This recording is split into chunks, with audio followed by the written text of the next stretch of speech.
Channel को like, share और subscribe करें इंटरेस्टिंग कहानी के लिए। एक समय की बात है। अर्बुद शिखर नामक पर्वत की गुफा में दुर्दांत नाम का एक शेर रहता था। वह बड़ा ही खूंखार था। वह हर दिन अपनी गुफा से केवल शिकार करने के लिए बाहर निकलता था और पेट भरने के बाद वापस गुफा में जाकर सो जाता था। एक दिन न जाने कहां से उसकी गुफा में एक चूहा आ गया और वह भी वहीं एक बिल बनाकर रहने लगा। एक रोज जब शेर गुफा में सो रहा था, तभी चूहा अपने बिल से बाहर निकला और उसके बालों को कुतर कर वापस बिल में चला गया। शेर की जब नींद खुली तो उसने देखा कि उसके बाल कुतरे हुए थे। वह गुस्से से आग बबूला हो गया। उसने चूहे को कई बार पकड़कर उसे मारने का प्रयास भी किया, लेकिन चूहा था कि हाथ ही नहीं आता था। हर बार वह भागकर अपने बिल में छिप जाता था।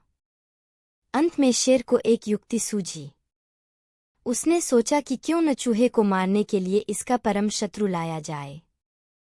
वह जंगल गया और बहला फुसलाकर एक बिल्ली को अपनी गुफा में लेकर आया। इसके बाद से जब भी शेर सोता या आराम करता था, बिल्ली पहरेदार की तरह शेर की निगरानी करती थी। वहीं शेर भी हर दिन बिल्ली के खाने के लिए ताजे ताजे मांस लाता था। इससे वह बिल्ली कुछ ही दिनों में बहुत मोटी ताजी हो गई थी। दूसरी तरफ बिल्ली की डर की वजह से चूहा अपने बिल में ही दुबका रहता था। वह खाने पीने के लिए भी बिल से बाहर नहीं निकलता था। इस वजह से वह काफी कमजोर भी हो गया था। एक दिन भूख प्यास से व्याकुल होकर चूहा अपने बिल से बाहर निकला। उसने देखा कि शेर अपनी गुफा में आराम फरमा रहा था और बिल्ली ताजे ताजे मांस खा रही थी। लेकिन बिल्ली भी बहुत चालाक थी। चूहा जैसे ही शेर के पास उसके बाल कुतरने पहुंचा, बिल्ली ने तुरंत उस पर झपट्टा मारा और उसे निगल गई। वह बहुत खुश थी कि जब वह शेर को यह बताएगी कि चूहे से अब परेशान होने की जरूरत नहीं है, तो शेर बहुत खुश हो जाएगा और उसे ढेर सारे ताजे मांस लाकर देगा। जब शेर अपनी नींद से जागा, तो बिल्ली ने उसे बताया कि उसने चूहे को मार दिया है। बिल्ली की बात सुनकर शेर बहुत खुश हुआ।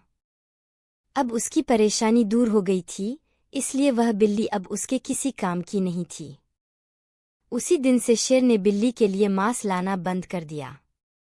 इसके बाद भूखी प्यासी बिल्ली कमजोर होने लगी थी। उसे समझ आ गया था कि शेर उसे मांस सिर्फ चूहे की वजह से देता था। अब चूहा नहीं है, तो उसे उसकी कोई जरूरत नहीं है। फिर वह बिल्ली उस गुफा को छोड़कर वहां से चली गई। कहानी से सीख। शेर, चूहे और बिल्ली की कहानी से हमें यह सीख मिलती है कि अपना काम निकल जाने के बाद हर कोई पराये की तरह व्यवहार करने लगते हैं। इसलिए कभी किसी के अधिक मोह में न पड़े।